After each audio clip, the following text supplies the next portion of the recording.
Bonsoir à tous. Bienvenue à la famille, les familles, les parents de la promotion 118. Bienvenue à quelques ingénieurs ICAM, leur époux, leur épouse. Bienvenue aussi à des étudiants, élèves ingénieurs ici à l'ICAM ou des amis d'ailleurs. Bienvenue pour cette nouvelle formule que la promotion 118 nous propose ce soir avant le Gala ICAM. Comme ça dépend du Gala ICAM, je vais laisser François Delaunoy, le président du Gala, vous accueillir lui-même avec ses propres mots.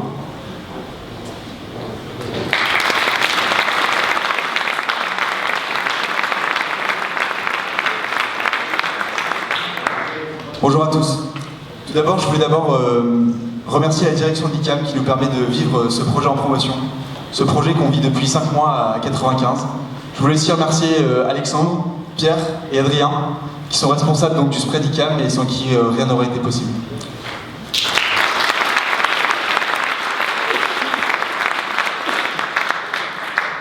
Aujourd'hui, juste en préambule de cette conférence, je voulais attirer votre attention sur un mot, un simple mot. Pourquoi ? De nos jours, beaucoup de personnes se concentrent sur le quoi, sur le visible, sur l'apparence. Et finalement, ce qui compte, c'est pas tant le visible, c'est pas tant les décors du gala, c'est pourquoi ils ont été réalisés. Alors on peut se demander pourquoi. Pourquoi 95 personnes mobilisées sur 5 mois pour une soirée, 12 heures, une nuit, si éphémère. Mais le fruit de ce projet, il ne se porte pas aujourd'hui. Le fruit de ce projet, il va se porter dans le temps. Le fruit de ce projet, c'est l'effort produit ensemble, la cohésion créée pendant ces 5 mois, et ces dernières semaines plus particulièrement.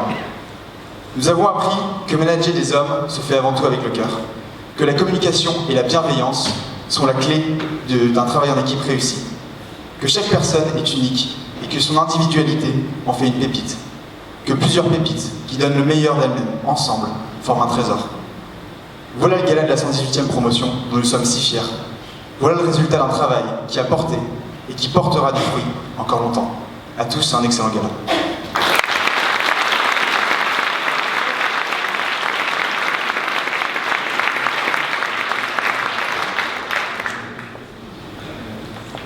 Alors le thème qui a été choisi pour la conférence de ce soir, qui est en fait 4 interventions. Ce ne sera pas seulement une seule conférence, mais 4 interventions. Le nom de cette soirée, c'est Spread ICAM. Spread, en anglais, ça veut dire diffuser, ça veut dire répandre, ça veut dire se répandre, c'est presque même aussi la confiture qui coule, m'a-t-on dit. L'intérêt de ça, c'est de voir derrière que quelque chose se diffuse. Et c'est, je crois, le but des étudiants de ce soir, de nous diffuser quelque chose de l'esprit qui les anime, en allant chercher dans ceux qui sont passés avant eux par l'école, par l'ICAM. Alors, le thème qu'ils ont choisi, c'est l'audace. Oseriez-vous ? L'audace, quand on regarde dans le dictionnaire, en fait, c'est un mot très péjoratif. L'audacieux, dans le monde biblique, par exemple, l'audacieux dans les siècles qui nous précèdent, c'est celui qui avance tout seul, qui fait exploser les limites, mais avec une certaine impertinence. Alors, est-ce que ce soir, on va avoir 4 impertinents ? 4 impertinents qui vont nous montrer leur parcours ou leur manière de bousculer les limites. Je ne suis pas très sûr que ce soit ça qui nous intéresse ce soir. Par contre, il va s'agir en effet d'audace. Mais je crois que l'audace qui est le courage d'aller un peu plus loin, le courage en effet de bousculer, mais pas en partant seul, en partant avec d'autres. En partant avec une bonne idée peut-être, en partant avec la foi que ça va marcher, en partant avec l'écoute de ceux qui nous entourent, etc., etc. Donc ce soir, on va vous proposer d'entrer à travers 4 interventions dans la nuance du mot audace, dans la diversité de ce mot, pour en découvrir peut-être le travail que ça demande. L'audace est sans doute un art, c'est-à-dire que ça se façonne, ça se dessine, ça se développe, ça croît. Alors, quelle meilleure illustration que de demander à plusieurs personnes de nous éclairer un peu sur ce mot-là. On aura sans doute un éclairage sur l'audace, d'écouter, oser se mettre à l'écoute de celui qui n'est pas d'accord avec moi. Oser aussi croire dans ce qui n'existe pas encore, est-ce que peut-être les masses n'ont pas vu. Oser encore vivre l'ordinaire, oser construire petit à petit, oser saisir une perche. Et puis, 4e approche, oser s'arrêter, oser prendre le temps, oser réfléchir, C'est-à-dire que l'audace, vous le sentez, ne sera pas uniquement l'art d'enfoncer les limites et de bousculer un peu tout le monde, mais bien plus l'art patient et tranquille de faire que les choses avancent. Alors pour que tout cela se passe dans les meilleures conditions, évidemment, je vous invite à ne pas sortir pendant le premier temps de cette conférence. Il y aura un entracte dans peu de temps, donc ça permettra de se détendre un peu. Il y aura un buffet aussi à ce moment-là. Et puis je vous remercie de bien vouloir rallumer vos téléphones portables à la fin.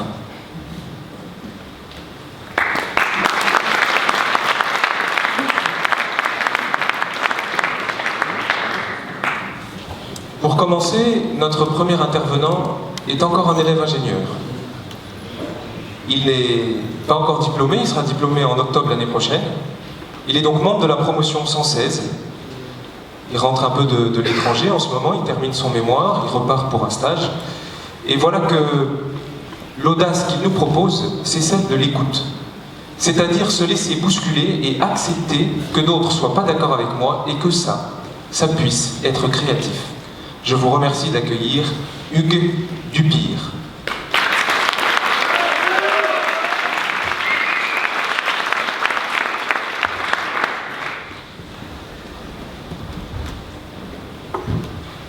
Bonsoir à toutes et à tous.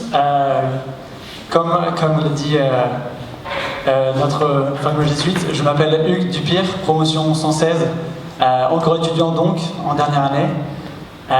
Je viens de finir mon mémoire scientifique à l'Université de Londres et j'attaque mon stage de fin d'études dans une start-up londonienne également. Voilà, et en parallèle de ça, je me suis lancé dans un projet d'entrepreneuriat avec une volonté de concevoir une gamme d'étuis en cuir 100% éco-responsables. Voilà, ça fait maintenant un peu plus de 2 ans que je vais dans l'univers de la start-up, de l'entrepreneuriat, et je me suis dit, c'est bien sympa d'avoir des cours sur l'entrepreneuriat, de rencontrer des entrepreneurs ou même de lire des articles sur comment entreprendre, mais je me suis dit, arrête de lire et vas-y, lance-toi, fais-toi ta propre expérience sur l'entrepreneuriat. Et c'est comme ça que je me suis lancé. Tout a commencé pour moi il y a 5 mois. Je me suis réveillé un matin, j'ai été voir mon papa et je lui ai dit « Papa, j'ai une idée. J'ai une idée de business, elle va cartonner. » Et là, il m'a regardé, il était en train de manger son croissant, et il m'a dit « Mais c'est quoi ton idée ?» Et là, je me suis lancé, je lui ai dit « Papa, écoute, les personnes avec qui je travaille à Londres ont 2 outils de travail. Le premier, c'est un ordinateur. Donc un ordinateur, un Mac, souvent bien customisé comme il faut, mais on oublie souvent le téléphone portable. Et voilà, je me suis rendu compte que chacun avait un téléphone, mais pour leur téléphone, voilà, ils n'avaient rien, ou un étui, une pochette, souvent moche, excusez-moi du terme, et pas pratique. Voilà, du coup, je lui ai dit, papa, moi j'aimerais bien concevoir un étui téléphone classe et pratique à la fois. Et là, il m'a regardé, il sourit en coin, et m'a dit, mais attends, mais Hugues, ton idée, elle existait déjà. Bon, c'est vrai qu'il n'avait pas totalement tort, pour le coup, mais bon, je croyais vraiment en mon idée, j'étais motivé, et je me suis dit, bon, on va aller voir maman, elle va être plus sympa. Et là, elle me regarde, avec un grand sourire, elle me dit, mais attends, mais Hugues, pour faire un étui en cuir, il faut du cuir, il faut des outils, et puis bon, il faut un minimum de savoir-faire, il faut savoir coudre. Bon, ok, j'ai jamais fait de couture de ma vie. Mais bon, je me suis dit, sympa les parents, merci pour la motivation, c'est cool. Et voilà, mais heureusement, ma sœur revenait pour le week-end, designeuse, toujours motivée pour tout. Je me suis dit, bon, je vais lui en parler, on sait jamais, j'ai plus rien à perdre. Et voilà, j'ai un petit peu peur de sa réaction, forcément, avec les deux autres.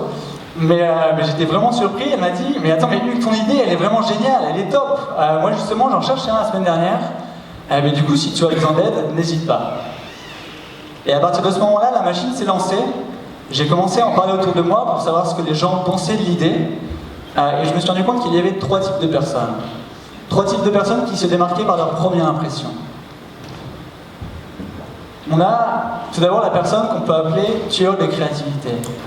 La personne qui vous montre par A plus B que tu ferais mieux d'arrêter les dégâts maintenant.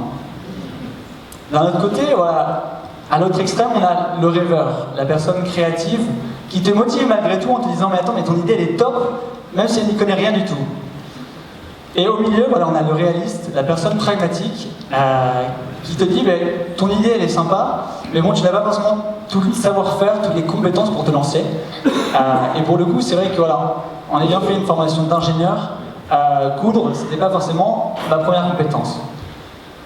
Voilà, et c'est vraiment à partir de ce moment-là où je me suis rendu compte que si je voulais avancer, si je voulais partir d'une idée, avancer dans mon projet, j'avais pas le choix, il fallait que je passe au-delà de la première impression de ces 3 profils. Et c'est à ce moment-là précisément où je me suis rendu compte que voilà, entreprendre, c'était avant tout apprendre à écouter. Ou plutôt, apprendre à faire parler les personnes sur votre projet, et donc apprendre à susciter leur intérêt pour qu'ils vous aident à avancer et à faire grossir votre idée. Voilà, donc j'avais mon idée, c'était une boule de neige, j'aime bien prendre cette image de boule de neige. Voilà, j'avais ma petite boule de neige, je me suis dit, si jamais de la faire grossir, de la faire prendre du poids, j'ai pas trop le choix, il faut que je me lance. Et je me suis lancé. J'ai continué, j'en ai parlé autour de moi, et voilà, la première étape du projet a été franchie grâce, bizarrement, à la personne tueur des créativités. La personne qui me disait, attends mais Hugues, ton idée, elle existe déjà. Et il y en a vraiment beaucoup qui m'ont dit ça, voilà, le profil, c'est pas uniquement mon papa, c'est beaucoup de personnes qui m'ont dit, mais ton idée, elle existe déjà.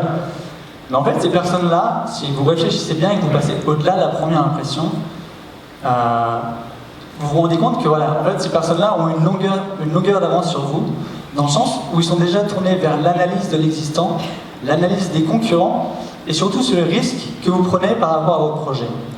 Avec un message fort à faire passer, il me disait, mais Hugues, si tu veux réellement te lancer, mais n'oublie pas de te différencier.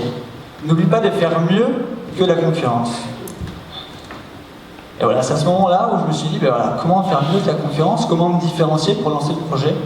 Et je me suis dit, ben pourquoi ne pas faire un étui 100% éco-responsable? Réaliser un étui réalisé à base de déchets.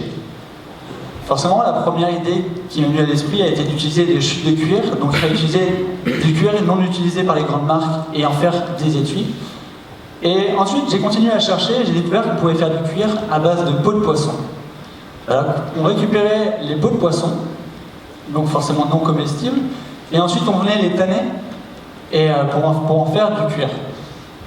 Après, forcément, la première idée, je me suis dit, j'étais un peu sceptique déjà de par l'odeur et la rigidité de la peau. Mais bon, j'ai cherché, j'ai fait ma petite étude parce que j'en avais un peu marre de la réaction de tout le monde. Et j'ai trouvé déjà 2 grosses entreprises sociales qui travaillaient dessus et qui réalisaient leurs produits à base de peau de poisson. Avec voilà, notamment cette grosse entreprise sociale basée en Patagonia, Chariot House Shoes, qui utilise la peau de poisson pour la semelle de leurs chaussons. Donc je me suis dit, niveau rigidité, ça devrait aller. Après, niveau de l'odeur, j'en sais rien. Ou encore Tidal Vision, qui assemble les peaux de poisson pour en faire une gamme d'accessoires en cuir. Voilà. Donc la première étape a été franchie. J'avais mon order winner, donc le fameux order winner, donc réaliser un étui 100% éco-responsable. J'ai continué à en parler autour de moi, parler de ce fameux étui 100% éco-responsable, et grâce à ça, j'ai réussi à emmener dans mon sillage le profil qui me manquait, donc le profil rêveur, la personne créative, pour attaquer la deuxième étape du projet, donc la phase de conception. En effet, ma sœur, designeuse, et ma coloc à Londres, qui était vraiment plus créative que moi, définitivement, m'ont bien aidé à concevoir le premier étui de téléphone sur papier. Pour vous donner une petite idée, j'étais parti de cette idée-là, donc une idée de bel ingénieur, donc faire 4 couches qu'on venait superposer les unes par rapport aux autres et qu'on venait coudre à l'extrémité. Mais vous imaginez bien qu'au niveau faisabilité, c'était pas forcément terrible. Et on a pas mal travaillé, on s'est pas mal creusé la tête comment faire un étui classe et pratique à la fois, mais aussi simple à fabriquer. Et on est arrivé à ce modèle-là, à ce premier modèle, donc en une seule pièce, assez simple à fabriquer, classe et pratique à la fois. Juste là. Voilà donc ma petite boule de neige qui était toute petite au début, elle a commencé à prendre vraiment de l'épaisseur. et apprendre vraiment voilà, beaucoup de jalons. J'avais les 2 premières étapes. Donc la première étape, l'order winner, donc réaliser un étui 100% éco-responsable, et j'avais ma phase de conception, donc le premier étui de téléphone sur papier. Et c'est à ce moment-là où la question de faisabilité s'est posée. Comment passer de l'idée sur papier à la réalisation avec du vrai cuir, forcément. Et c'est là où le dernier profil, le profil réaliste, est entré en jeu. La personne qui me disait « mais ton idée elle est sympa, mais bon tu n'as pas forcément toutes les compétences, le savoir-faire pour te lancer ». En fait cette personne, voilà, elle était vraiment, elle cherchait tout le temps à trouver justement des personnes complémentaires pour pallier le fameux savoir-faire que je n'avais pas. Et au fur et à mesure, voilà, cette personne croyait en mon projet, croyait en mes capacités.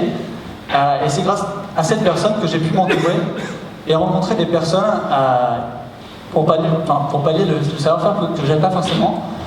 Et notamment cette jeune start-up basée à Bordeaux qui vient de relancer la tradition du cuir de poisson. Donc qui récupère les peaux de poisson de la région de Bordeaux et les tanne et ensuite voilà, pour en faire du cuir.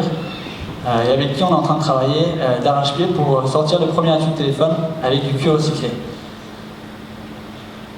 Voilà, donc à travers ce projet, à travers cette expérience, cette histoire, je me suis vraiment rendu compte que tous les profils étaient complémentaires et il y avait une carte à jouer, ou je dirais même plus une boule de neige à lancer à un moment donné du projet. Voilà, que chacun a sa place autour de la table pour construire l'idée, le projet ensemble. Voilà, à l'heure d'aujourd'hui, on en est là, avec un premier modèle d'étui de téléphone réalisé avec du cuir recyclé, donc réalisé avec du cuir, des chutes de cuir. Donc forcément, la prochaine étape pour nous, ce sera d'intégrer le cuir de poisson à l'étui. Et voilà, il y a aussi une image de marque, donc l'image Take Care qui va représenter l'ensemble de la gamme d'étuis 100% éco-responsables. Donc Take Care qui va prendre soin des poissons, ne vous inquiétez pas. Voilà, mais à l'heure d'aujourd'hui, je ne sais pas du tout si mon idée va continuer à grossir, à prendre de l'ampleur et à franchir un tremplin, ou si, voilà, on l'oublie assez souvent, c'est va continuer son chemin et tomber dans le fossé, dans le ravin, je n'en ai aucune idée. Mais tout ce que je veux partager ce soir, c'est que voilà, une idée, voilà, ça ne sert à rien d'attendre l'idée du siècle. Pour moi, une idée, c'est un petit peu comme une boule de neige, tout compte fait. Ça se partage, ça se construit. Voilà, ça ne sert à rien d'attendre l'idée phare, une petite boule de neige, ça se construit, ça se grossit petit à petit. Et voilà, devenir entrepreneur, pour moi, voilà, ça a été d'apprendre à écouter, ou plutôt apprendre à faire parler les personnes sur le projet, sur l'idée, passer au-delà de la première impression, et du coup à susciter leur intérêt pour construire l'idée, le projet, ensemble. Voilà, la boule de neige est de votre côté. Merci.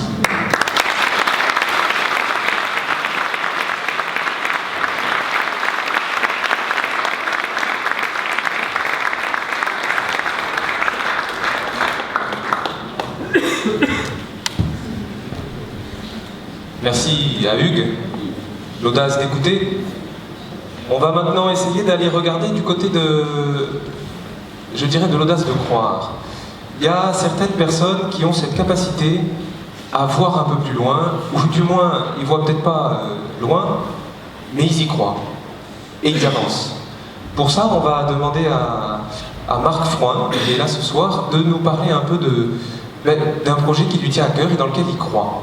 Marc Froin est un ingénieur ICAM 82 qui ensuite a très rapidement travaillé dans des startups, dans le digital, et du coup, d'entreprise en entreprise, il a passé son temps à créer, innover, essayer, et aujourd'hui il va nous parler des cobots, donc quelque chose encore qu'on ne voit pas beaucoup, mais dans lequel on peut croire réellement. Marc, merci.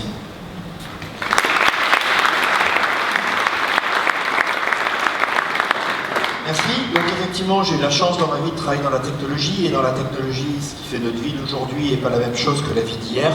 Et je pense que dans l'audace, il faut effectivement regarder ça de très loin. Alors aujourd'hui, la condition humaine est assez particulière, parce que quand on a commencé, moi à l'époque j'étais à l'ICAM, je suis maintenant grand-père, donc ça fait longtemps, mais on a une vie de conditions de travail qui sont complètement différentes. On est au chaud, on est au bureau, on est bien, ou pas d'ailleurs, mais on a tous des ordinateurs ou du digital autour de nous, presque tous. et ça nous tire à un autre niveau, ou en tout cas ça nous fait travailler à un autre niveau. Maintenant, si on revient en arrière sur tout ça, ce qui s'est passé dans les années, on se dit voilà, on projette le futur maintenant. L'audace d'essayer d'imaginer le futur, c'est quand même assez compliqué parce qu'aucun d'entre nous on est sûr de se tromper de toute façon quoi qu'on fasse, mais on peut essayer de le faire et regarder ce que ça va donner comme tissu économique pour demain. Ce qu'on voit déjà, c'est qu'on est dans un monde très très particulier où si on regarde le développement de l'économie depuis le début, il y a 800 générations derrière nous sur ce graphique, et finalement il n'y en a que 15 ou 20 qui ont accéléré vu une économie qui est devenue extraordinaire à travers deux révolutions. Une révolution de l'intelligence que j'ai appelée industrielle, et après ça une révolution de l'intelligence, on va dire artificielle, l'intelligence basée sur les ordinateurs et le digital. Alors maintenant, elle est liée à quoi cette différence? Elle est liée, on essaye de revenir en arrière, on dit pourquoi ça s'est accéléré, pourquoi nous, pourquoi ça, pourquoi maintenant, et on revient dessus avant de parler de la suite, et on regarde ce qui se passe. Qu'est-ce qui est à la cause du développement de notre économie? Quelle différence il y a entre un animal comme un singe et un homme, et pourquoi est-ce que ça a provoqué cette différence d'économie et du monde dans lequel on vit aujourd'hui et ce confort? Il y a quoi comme différence entre le cerveau d'un singe et nous? Il y a un peu moins d'1 kilo, donc c'est pas grand-chose, hein, c'est vraiment un petit kilo, lequel en plus il y a 80% d'eau, ça fait pas grand-chose. Par contre, ce petit kilo, il fait un effet sur notre vécu d'aujourd'hui, qui est effectivement ce confort de vie, cette situation dans laquelle nous vivons, cette capacité de communiquer les uns avec les autres à l'échelle de la planète, qui sont juste sans commune mesure. Donc j'ai mis des zéros derrière, bien sûr, des millions de différences de confort de vie, à un tel point que le chimpanzé, beaucoup plus fort que nous, qui était dominant, ne peut plus l'être en face de nous. Et c'est lui qui est en cage et c'est nous qui travaillons. Alors le fait de le mettre en cage, excusez-moi si vous êtes un peu sensible à ça, simplement dire que c'est la réalité de ce qu'on a fait du monde et de ce qu'on va en faire dans le futur. Et on a une autre responsabilité, bien sûr, à travers l'audace qu'il faut qu'on maîtrise. Maintenant, qu'est-ce qui se passe dans la suite? Qu'est-ce qui se passe maintenant? Notre cerveau, avec toute son intelligence et ses connexions, il avait plus de connexions que n'importe quelle machine. Et le cerveau, c'est la machine, c'est le hardware. Quand on parle maintenant du futur, on intègre sur ce hardware ce qu'on va être capable de faire en logiciel, donc avec la capacité de réfléchir qu'on peut donner aux ordinateurs. Et notre cerveau, il a quelques limites quand même assez fortes. D'abord, il doit tenir dans un crâne. Nos neurones ne commutent qu'à 200 Hz, donc notre vitesse de réflexion, elle est basée sur beaucoup de neurones, mais ils ne changent pas vite de position. Et puis la diffusion d'informations, elle ne va pas très vite de notre cerveau. Et tout ça, ça fait que, en gros, la machine sur laquelle on peut poser l'intelligence, elle est très limitée. En opposition à ce qui se passe dans le digital, où aujourd'hui on peut faire tourner des processeurs en gigahertz, hein, donc 10 gigahertz, c'est ce qui se passe de mieux, à la vitesse de la lumière, et il n'y a pas de limite d'encombrement, donc il n'y a pas de limite de ce qu'on peut construire très très connecté, alors que dans un cerveau, il fallait que tout soit connecté au même endroit. Et avec ça, qu'est-ce qu'on va faire? Qu'est-ce qu'on va faire? Est-ce qu'on est capable de rattraper l'homme? Si vous regardez, il y a tout un travail qui s'est fait là, dans les dernières années, très récemment, pour dire quand est-ce qu'on est capable de faire une machine qui saura réaliser le même travail qu'un homme, et dans quelle vitesse on peut faire. Et on n'en est plus très loin. On parle en dizaines d'années au mieux. Donc si on prend la moyenne de ces réponses, c'est autour des années 2050. Donc autour des années 2050, énormément de travaux faits par l'homme peuvent être faits par une machine entièrement autonome. Autonome mais connectée, autonome mais branchée, autonome mais utilisant un certain nombre de choses.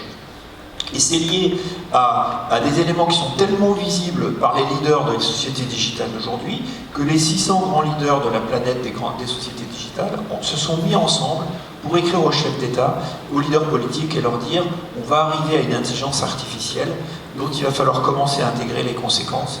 Et il va falloir faire un certain nombre de choses parce que cette intelligence artificielle, c'est comme ce qui s'est passé avec la bombe atomique, on est capable tout d'un coup de relâcher des forces, et les forces qu'on est capable de relâcher dans l'intelligence artificielle sont basées sur le fait qu'on ne fait plus un programme dédié à une application, on capitalise assez mal dans le logiciel, on peut le dupliquer facilement, mais finalement chaque morceau de logiciel c'est l'intelligence humaine mis à l'échelle d'une seule application. Mais on est capable de faire des logiciels qui apprennent, comme un enfant apprend, comme un humain apprend, qui se diffusent, apprennent. Donc on va faire converger un ensemble de choses et on va rattraper l'intelligence de l'homme collectivement et peut-être aussi individuellement. Alors, ce qui se passe quand on regarde depuis le début du numérique, il a fallu 30 ans pour arriver à l'intelligence d'une souris. Il va falloir 10 ans, on est en plein dedans pour arriver à l'intelligence d'un singe, puis une quinzaine d'années pour arriver à l'intelligence de l'homme. Par contre, il y a un phénomène qui est vraiment, on va dire, vu de l'extérieur, qui paraît évident pour nous quand on vit dans les sociétés d'hommes.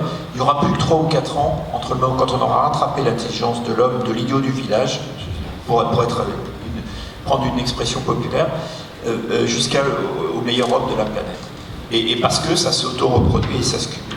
Et avec tout ça, on est donc capable maintenant, donc c'est en même temps affolant, en même temps, en tant qu'entrepreneur, des terrains de jeu qui sont vraiment, pour lesquels on peut mettre l'audace, on peut mettre l'ambition, sans aucune limite. Et ça donne quoi, ça? Ça donne un élément, qui est cette convergence des deux éléments, qui n'est pas linéaire, donne un élément qui sont ceux-là. Donc ça, c'est une société qui s'appelle Boston Dynamics, qui appartient maintenant à Google, qui l'a racheté, qui fait des robots, qui ne sont pas des robots, ce sont des cobots. Les cobots, ça veut dire quoi? Ça veut dire que le robot travaille à côté d'un homme. Il est capable de faire des choses comme un homme. Il est capable comme un chien. Hein, voilà. Là, ce robot-là, c'est un chien. Il a été développé avec des budgets de l'armée américaine, de la DARPA exactement, pour porter les sacs à dos des soldats américains. Donc, il se comporte là sur de la glace. Il est capable de suivre quelqu'un. Il est capable de s'adapter au terrain. Il est capable de reconnaître son environnement, de faire une mission dans laquelle on n'a pas programmé qu'il allait passer à cet endroit-là sur l'herbe. On ne sait pas où il va passer. Il s'auto-adapte à tout ça et il est capable de passer dans des situations de complexité croissante au fur et à mesure du fait qu'il apprend. Alors quand il apprend pas tout seul, il apprend dans son intelligence locale, mais il apprend dans l'intelligence de la connexion sur laquelle il est, et il est capable donc du coup de cumuler un apprentissage, c'est-à-dire que les cobots branchés sont capables de cumuler l'apprentissage. Et comme vous voyez, il se sort de toutes les situations. Il n'a pas été reprogrammé pour prendre cet escalier. Il est globalement programmé avec son intelligence pour reconnaître un escalier et le prendre. Il sait bien sûr courir, il suit l'homme qui est avec lequel il est. Et enfin, il sait travailler entre cobots, c'est-à-dire entre personnes. Là, ils se suivent, ils se regardent, ils s'évitent, et ils sont capables de faire un certain nombre d'opérations ensemble, s'il fallait qu'ils se coordonnent pour faire, par exemple, porter quelque chose. Donc, c'est ça qui est devant nous. C'est ça qui est devant les années dans lesquelles vont vivre les ICAP de la promotion 118 ou de la promotion 116. Ceux qui sortent cette année vont voir ça dans leur carrière. Et ça deviendra bien sûr naturel. On parle beaucoup des drones actuellement qui volent. Et je pense que d'une façon générale, c'est naturel de vivre avec des cobots. Alors comment ça marche un cobot? Pour ceux d'entre vous qui sont intéressés par la technologie, il y a bien sûr un système mécanique complexe ou un système d'interaction, parce que c'est pas forcément quelque chose qui bouge. Ça peut être quelque chose qui pilote quelque chose, un process statique. Il y a une source d'énergie, il y a un cerveau, mais ce n'est plus un cerveau déconnecté, c'est un cerveau connecté. Et ce cerveau peut taper sur l'intelligence locale qu'il a, mais son intelligence distante, qui est l'intelligence artificielle diffusée sur, on va dire, le net, et être capable de faire ça autour de ça. Et puis ce cobot, il a un avatar. On appelle ça un avatar dans la technologie, c'est-à-dire qu'en fait, l'homme lui parle, et lui, il a une espèce de reproduction de lui-même qui n'est que digitale, sans l'interface, sans etc., qui travaille en avance de phase, comme fait votre navigateur Internet, qui est en train de réfléchir à ce que vous allez faire par la suite, et qui donc a trouvé les solutions ou les autres programmes pour travailler par la suite. Et puis je vais vous montrer un deuxième petit film. Il est capable, et il a un pilote humain. Alors celui-là, ce film-là, c'est une conférence TED, où l'utilisateur parle à son robot qui lui répond. Il parle en anglais, donc je ne l'ai pas vu, mais qui lui répond et qui exprime des émotions et qui exprime des oui-non, je ne sais pas, je réfléchis, je cherche. Et il est en interaction sans arrêt avec l'homme, sachant que dans l'industrie, on n'a pas le droit de laisser un robot en mouvement libre parce qu'il est trop dangereux, il manipule trop de force. Et là, ça n'est pas le cas. Il a tout ce qu'il faut pour pouvoir être un compagnon de l'homme. Alors, ils sont bien sûr pas tous de l'imaginaire. Ces cobots, on ne va pas les faire comme des êtres humains. C'est pas ceux des films qu'on va voir arriver. C'est des cobots qui ont des vraies fonctionnalités, qui vont répondre à des vrais besoins de notre société industrielle, ou industrielle et de services. Et le gros marché qu'ils vont développer, qui est assez... pour l'entrepreneuriat, là, vraiment, c'est de l'audace, c'est de dire qu'on va automatiser les industries de services. Et les industries de services, ça commence par des choses simples. Les cuisines de McDonald's, pourquoi? Parce qu'il y a des centaines de milliers de personnes, que c'est 15 € de l'heure, et que quand on regarde ça au niveau d'entrepreneuriat avec un cobot, on peut faire le même service pour 2 € de l'heure, et donc c'est un marché de 10 millions d'unités. C'est la même chose donc sur différents domaines. Donc si je prends l'autre exemple qui est l'hôpital, dans l'hôpital bien sûr on ne remplacera pas les infirmières, on ne remplacera pas tout ça. Par contre le fait de pouvoir co-travailler, étendre, faire les gestes compliqués parce qu'ils sont trop précis, faire des gestes parce qu'ils sont pénibles et les faire à la place de la femme ou de l'homme, c'est aussi un marché. Bien sûr le cobo est plus sophistiqué, donc il coûtera plus cher de l'heure de fonctionnement, mais c'est un marché en dizaines de millions d'exemplaires également. Et pourquoi c'est en dizaines de millions? Parce que c'est une intégration. Ils feront beaucoup de choses pour nous dans le futur et ils seront là, ils seront avec nous et ils seront des compagnons de tous les jours. Maintenant, les conséquences de tout ça, si on regarde l'audace, c'est une conséquence d'une opportunité mondiale exponentielle. Donc une audace dans un marché qui va être plus gros que celui de l'automobile. Et il sera plus gros que celui de l'automobile bien avant que les ingénieurs ICAM qui sortent maintenant aient mon âge, bien avant. Parce qu'il y aura beaucoup d'argent dans ces marchés-là.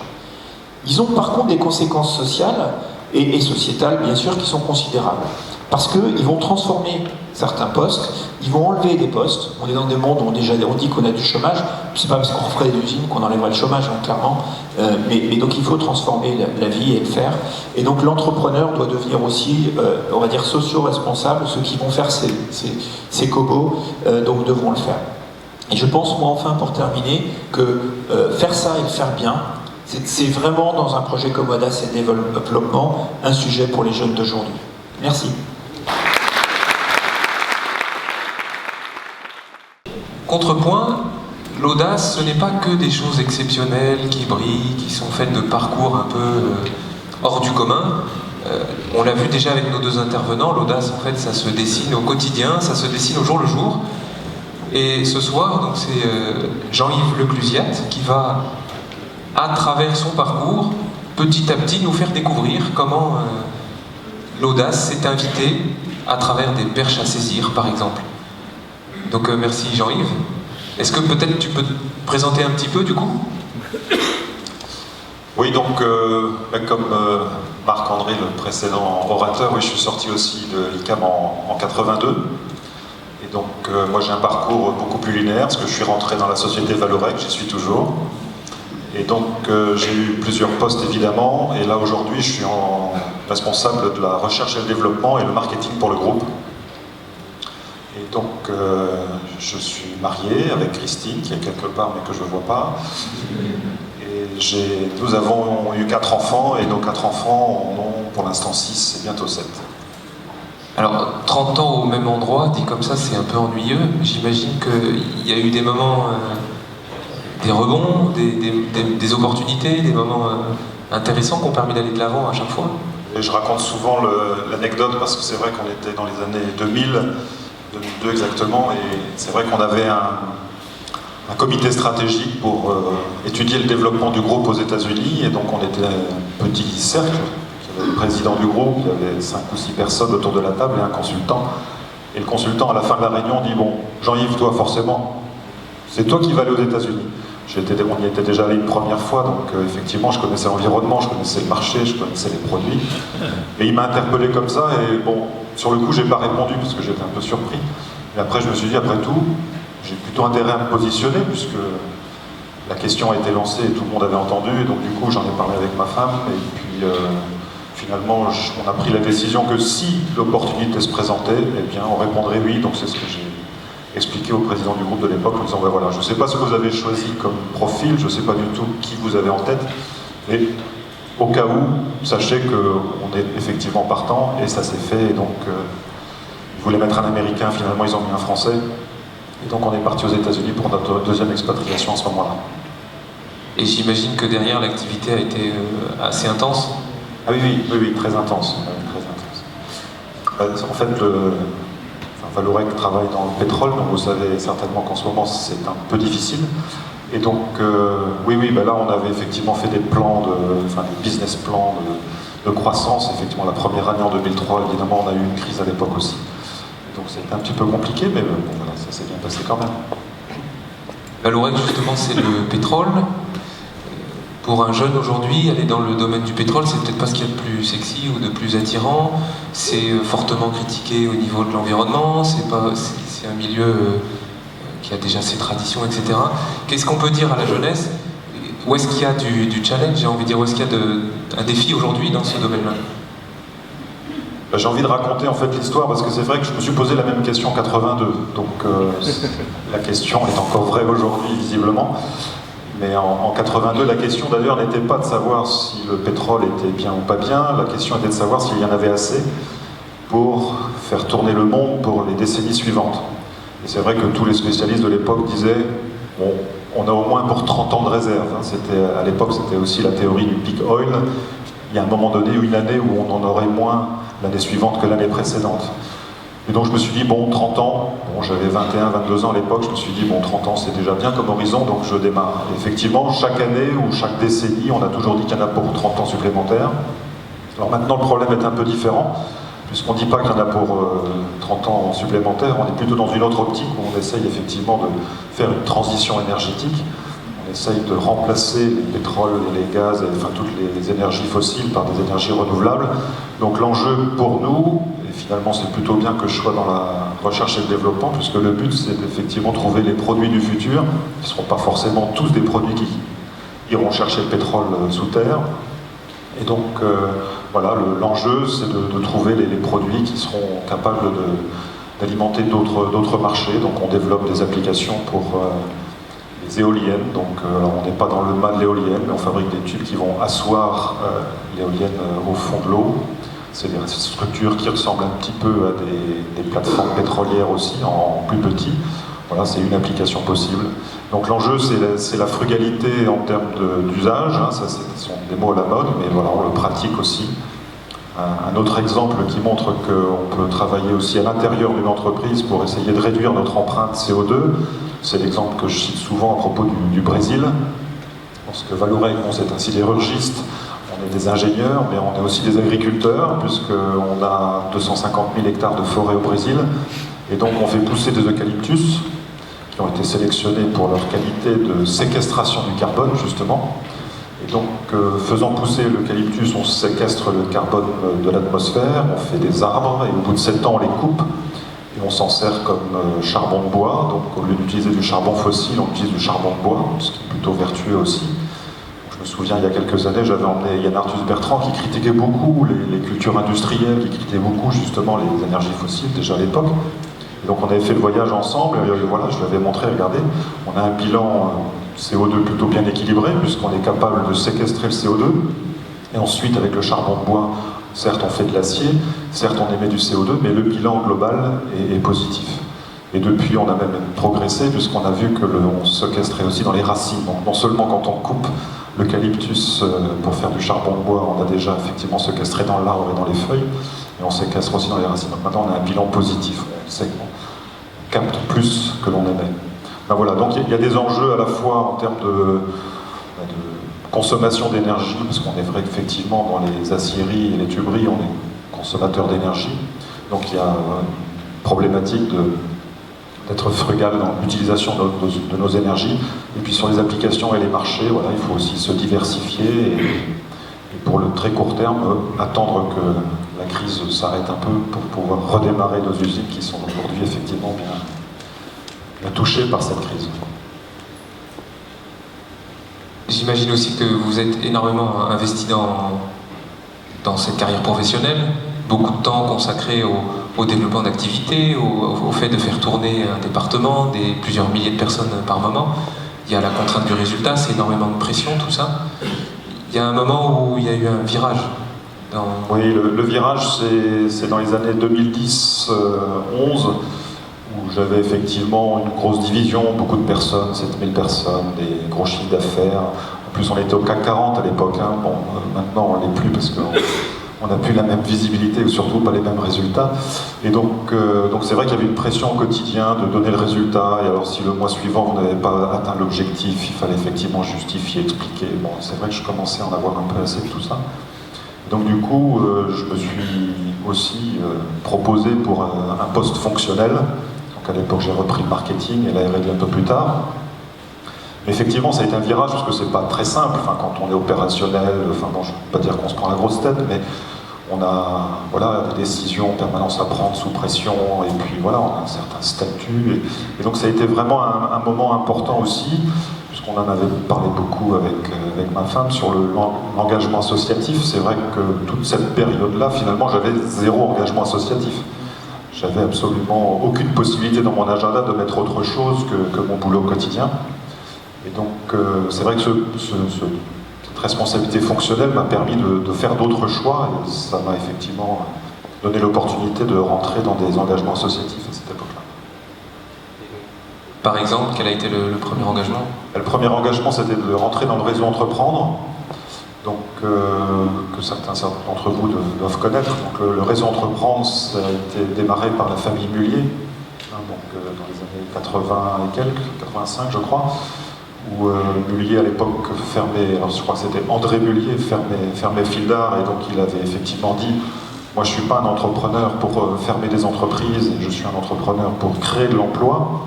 Et donc il a créé cette structure du réseau Entreprendre, qui au départ s'appelait Entreprendre Nord, et qui depuis a fait des petits. Et donc, comme je suis en région parisienne, je suis dans le réseau Entreprendre 92.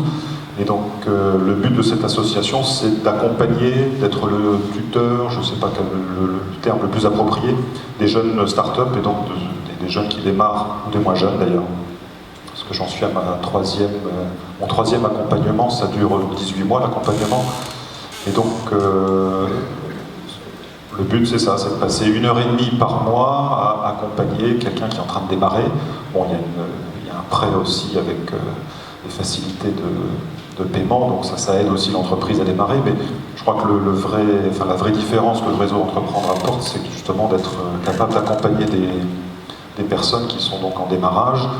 Et donc le but pour moi, c'était de redonner un peu ce que j'avais pu comprendre et apprendre dans mon métier. Quoique l'industrie et la start-up, parfois c'est un peu le grand écart. Donc j'essaye par les questions que je peux poser de leur faire prendre conscience d'un certain moment donné de leur carrière, de leur parcours, qu'il faudrait peut-être penser à ça. Du coup, on donne de son temps, on donne un peu de son expertise, on donne le fait d'être en position de recul, on offre ça, ce regard différent. Qu'est-ce qu'on gagne? Déjà un meilleur équilibre de vie. Donc là, je parle vraiment de moi, mais il y en a plein d'autres qui peuvent avoir d'autres expériences. Donc, moins de déplacements avec décalage horaire, c'était pas négligeable aussi dans mon équilibre de vie personnelle. Et puis voilà, c'est ce meilleur équilibre entre vie familiale, vie professionnelle et vie associative.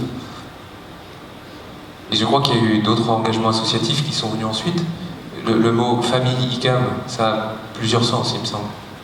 Oui, alors c'est vrai que famille ICAM, je m'amuse souvent à raconter que, bon, bien sûr j'ai fait l'ICAM, mais bon, j'ai épousé une fille d'ICAM, un de mes fils a fait l'ICAM, il s'est marié avec une ICAM, j'ai un beau-frère ICAM, c'était Marc-André tout à l'heure qui a épousé ma sœur, voilà, donc on est de la même promo, mais elles deux étaient aussi de la même promo, infirmière juste à côté, voilà, donc oui, c'est sûr que l'ICAM a de l'importance pour nous. Et c'est vrai que pendant 30 ans, enfin je dis pas que j'ai pas pensé à l'ICAM parce qu'on a continué à se voir entre copains de la même promo, et c'est vrai qu'on a un petit réseau et qui fonctionne bien, mais j'avais pas du tout pénétré le sujet de l'association, du groupe ICAM et de toutes ses composantes. J'avais un petit peu oublié tout ça. Je crois que Pierre-Yves Rogez est dans la salle, donc pardonne-moi, j'avais pas vraiment bien compris à quoi servait la fondation Ferronvro, même si chaque année je faisais quelque chose, mais là maintenant je comprends mieux, et c'est vrai que je suis rentré dans l'association donc des ingénieurs ICAM depuis juin dernier, donc j'ai accepté le poste de président de l'association des alumni, des ingénieurs ICAM, et donc c'est vrai que ça me permet voilà, de poursuivre un autre engagement associatif, et j'invite tous les ICAM qui sont présents dans la salle à venir à la rencontre nationale samedi prochain à Paris. Vous avez certainement dû recevoir les mails et vous y serez conviés, enfin vous y êtes conviés, on sera très heureux de vous y accueillir.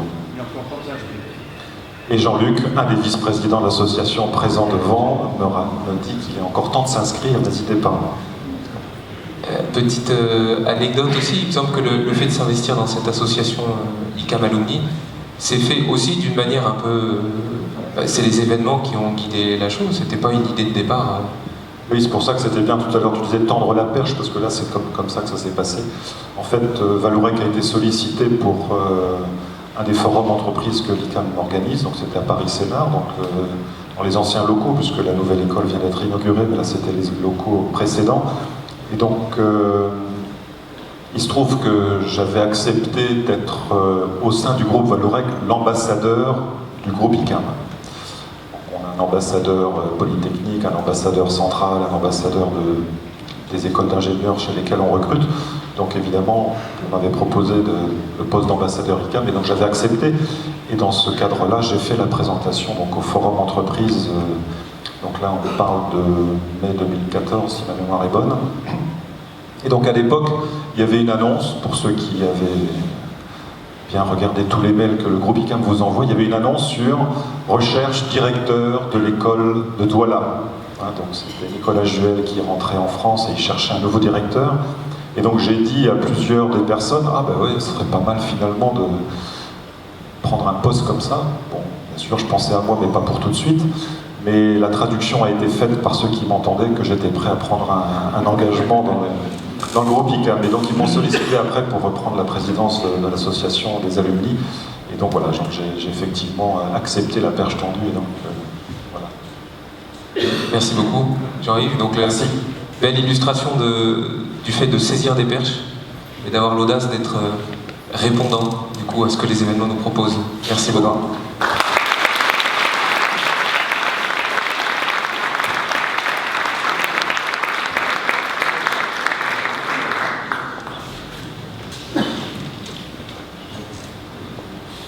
Lors de l'introduction de départ tout à l'heure, je m'étais permis déjà de glisser le fait qu'il y avait, après l'audace de l'écoute, l'audace de croire dans ce qu'on ne voit pas et qui se propose à nous, ben voilà, ces perches tendues. Et il y a également l'art de s'arrêter, l'art de réfléchir un peu et de faire le bilan. C'est-à-dire que l'audacieux n'est pas uniquement le fonceur, c'est aussi celui qui prend le temps. Je vous propose pour ça d'écouter là maintenant Louis Florent, qui est de la promo 92. Louis Florent est père de famille, sa femme et une de ses filles sont là, il a 3 filles. On va l'écouter un peu pour voilà, sentir ce que c'est que pour lui le fruit de l'arrêt, le fruit de sa réflexion qu'il nous propose ce soir. Merci beaucoup.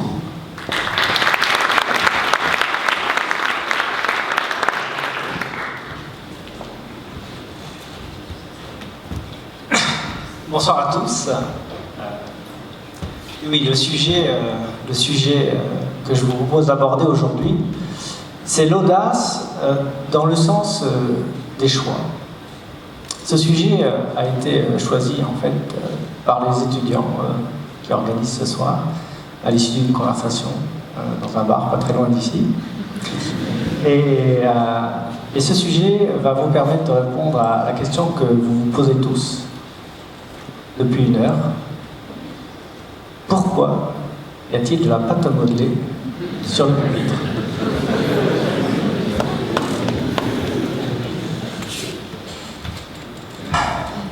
Bien. Donc, commençons donc par la pâte à modeler. Eh bien, la pâte à modeler, tout le monde connaît. Tout le monde a joué avec. Ça commence toujours de la même façon. La pâte à modeler, hop, hop, voilà. Petit problème technique. La pâte à modeler, ça commence par de beaux petits cylindres, de belles petites boules de pâte, de couleur uniforme, très tendre, très malléable, c'est parfait. On tripote, on joue, on mélange, et à la fin, ça finit toujours de la même façon. On a de la pâte à modeler de toutes les formes, de toutes les couleurs, tout mélangé. À ce moment-là, on oublie un peu de ranger d'ailleurs. La pâte à modeler durcie, et on arrive pour un résultat.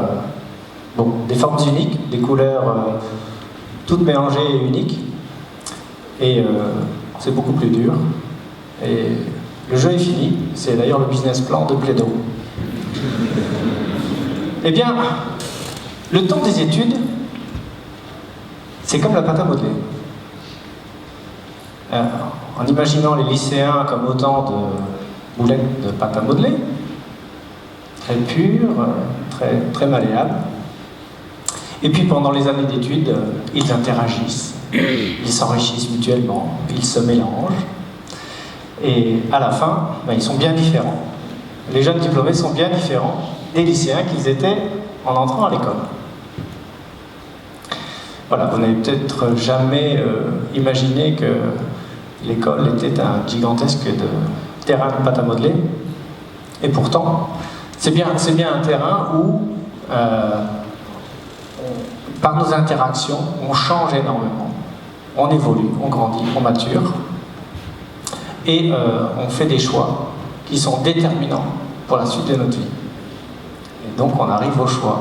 Un thème cher aux jésuites. Hein, il m'est resté quelque chose de délicat. Bien, donc je vais continuer sur le thème, sur cette métaphore de pâte à modeler. Alors il faut imaginer maintenant, et là on rentre dans le réel, dans le vécu, hein, ce que j'ai vécu quelques années à l'ICAM, pendant 5 ans. Donc un groupe de copains, disons 5, hein, disons Damien, Gaëtan, Pierre, Olivier et Louis, à quelques centaines de mètres d'ici à vol d'oiseau, réfléchissant dans de longues soirées à comment répondre aux questions qui agitent les étudiants du monde entier, certainement, aujourd'hui comme hier. De quoi sera faite notre vie professionnelle? Sera-t-on des CEO? Enfin, à l'époque, on disait PDG, mais ou sera-t-on plutôt des tirs au flanc, enfin des gens un petit peu qui se la coulent douce? Allons-nous voyager ou rester en France, ou voir dans notre région? Quelle vie de famille? Bah, tout est ouvert. Tout est ouvert, mais à 20 ans, on veut tout. Hein. Donc, on se pose des questions, comment réussir à comprendre ça et à anticiper ça. À force d'échanger des idées, hein, la pâte à modeler se mélange, les formes changent. Et on arrive, après de nombreuses soirées, à la théorie du tabouret, qui répond pourquoi y a-t-il des tabourets. La théorie du tabouret. Et la théorie que ce groupe de pâte à modeler énonce est que notre vie, en fait, on est assis sur un tabouret à 4 pieds. Alors les 4 pieds sont, après, le consensus est qu'il y a évidemment un pied professionnel,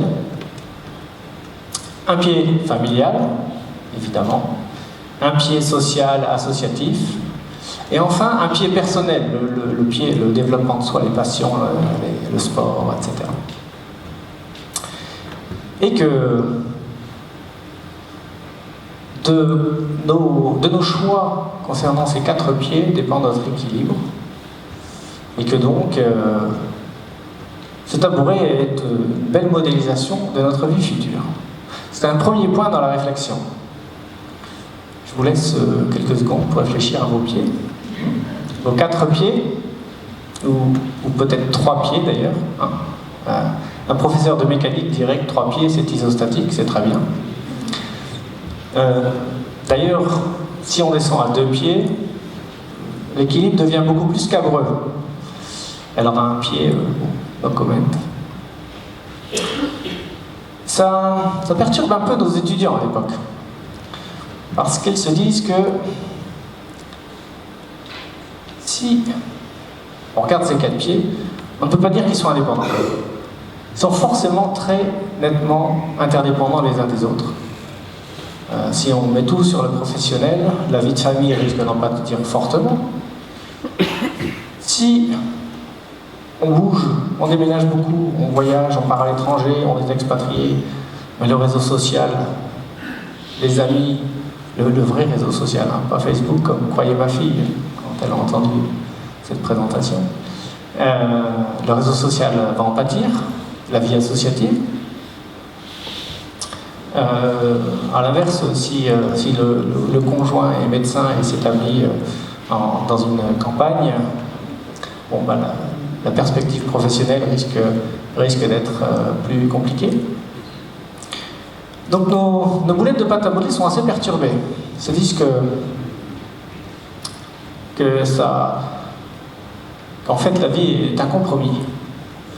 Qu'il va falloir faire des compromis entre chacun des pieds pour trouver son équilibre. Grosse déception à l'époque. On ne peut pas tout avoir. L'étudiant est optimiste, mais là, on se dit qu'il va falloir choisir. Comme quoi les jésuites avaient sans doute raison. Donc, la réflexion se poursuit, les idées fusent, et au fur et à mesure des soirées, nos boulettes de pâte à modeler se rendent compte que les idées s'éclaircissent, leurs idées s'éclaircissent, et en fait, ce que ça veut dire, c'est que leur choix se précise, et se rendent compte que pour aller entre guillemets, à l'épanouissement, à leur équilibre, le point qu'ils ils visent tous l'épanouissement et l'équilibre, mais pas par les mêmes chemins, un peu comme un GPS qui vous propose pour un même point d'arrivée plusieurs trajets, le plus court, le plus écologique, le plus rapide, etc. Eh bien, ils ne prennent pas les mêmes chemins pour arriver à l'équilibre. Ils commencent à diverger dans leur choix pour un même but.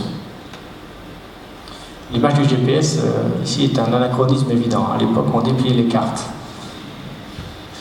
Et donc, nos étudiants, nos boulettes de pâte à modeler, décident de prendre le temps d'y réfléchir, car quand on y pense, on se dit que ces choix, en fait, sont faits très tôt, très très tôt dans la vie, et en fait sont faits, pour la plupart, dès la sortie de l'école. Ce qui fait un peu froid dans le dos à nos étudiants ICAM. Et oui, par exemple, va-t-on faire un 3e cycle? Ou pas? Quelle première entreprise? Quel profil de première entreprise? Grande entreprise multinationale, petite PME, création d'entreprise? Chacun ses choix. Le type de métier également. Ceux qui veulent faire de l'expertise, ou ceux qui veulent être beaucoup plus généralistes, managers. Dans quel lieu travailler? La géographie, veut-on partir à l'étranger? Veut-on rester en France? Veut-on rester dans sa région? Évidemment, tout cela avec un conjoint, ou disons dans un contexte familial avec lequel il faudra composer. Et donc, la vie est un compromis. Les années passent. Nos 5 boulettes de pâte à modeler, maintenant quelques années de plus, elles ont fait leur choix. Et 20 ans après, enfin, en étant optimiste, on peut faire un peu de relecture pour réfléchir et regarder un peu qu'est-ce qui s'est passé. Alors, l'un d'entre eux, président de la NUICAM d'ailleurs, de l'époque, qui était ambitieux et attiré par le pouvoir, est aujourd'hui directeur général de sa société en région parisienne. Donc je dirais qu'il a atteint effectivement son but, même s'il a un gros pied professionnel, disons, un peu au détriment des autres. L'autre, je dirais, bon élève, mais beaucoup plus attiré par la finance ou par le marketing que par la technique, a fait un 3e cycle, un MBA, et aujourd'hui a trouvé son bonheur dans le marketing international avec son épouse. Eux par contre, le réseau social a un peu souffert. Le 3e, un véritable animal social, plus habitué, disons, de la 2e moitié du classement, a épousé une Lilloise animale sociale elle-même, et s'ils ont déménagé 3 fois déjà, c'est toujours en restant dans la même ville, près de Lille, et ils travaillent tous les deux en région lilloise. Un beau tabouret bien équilibré dans leur cas. Le 4e, voulant toujours briller et être le meilleur, a atteint son but de partir à l'étranger, de voyager dans le monde, avec son épouse et ses enfants. Et le 5e, en revanche, le rêveur fou, incapable de faire un choix, jamais refusant tout compromis, s'est vite rendu compte, malheureusement, à la sortie de l'école, que si on ne veut pas faire de choix, la vie fait les choix pour vous. Et l'image qu'il avait de lui-même et la réalité se détachant de plus en plus, il a décidé de nous quitter quelques années après la sortie de l'école. Il a quitté cette terre. De l'importance de faire des choix et d'avoir un tabouret bien équilibré quand un coup dur se produit et qu'on perd un pied. Voilà, pour finir sur une petite note à l'intention des étudiants, quand on y réfléchit, quand on parle de nos grands patrons, des leaders, je crois qu'on en a vu aujourd'hui des gens impressionnants, on les appelle souvent les décideurs. Et oui, les décideurs, nos leaders sont souvent des décideurs, des gens qui aiment faire les choix. Donc en fait, prendre le temps de réfléchir à l'importance des choix et se préparer à faire des choix, c'est un facteur clé de succès dans sa carrière. Donc profitez de votre temps à l'ICAM pour y penser.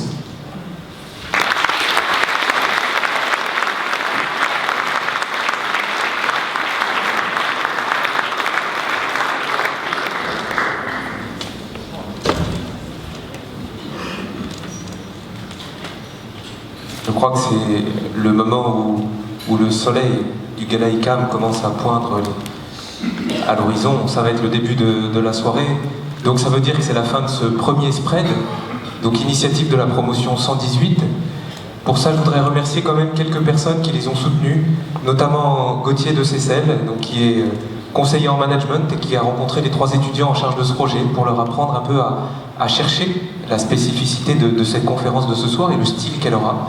Remercier aussi Lucille Foroni, qui est en charge du TEDx à Liesseg et qui a permis aussi, par le dialogue, à ces 3 jeunes d'avancer et de définir leur projet.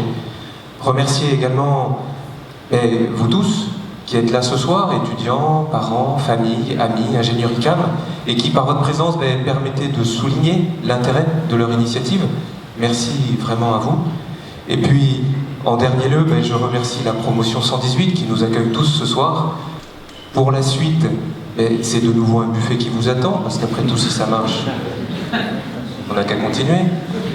Donc vous êtes invités au buffet dînatoire, cette fois, qui sera un peu plus consistant, qui se trouvera, vous serez sans doute guidés par les étudiants dans la salle qui permet cela.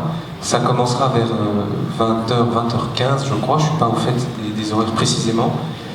Vous avez pendant ce temps toujours la possibilité d'aller voir le musée ICAM, donc n'hésitez pas à vous promener, voir toutes ces photos qui montrent un peu que tout ce qu'on vous a raconté ce soir est pétri d'histoire, ça tombe pas du ciel comme ça, ce serait tellement plus facile. C'est pétri d'histoire, pétri de passé aussi. Donc n'hésitez pas à aller voir le musée ICAM avant le buffet. Petit avis, si vous sortez, ce sera difficile de re-rentrer à partir de 20h15. Alors restez plutôt à l'intérieur, je crois que c'est plus sage. Et très bon gala à vous tous.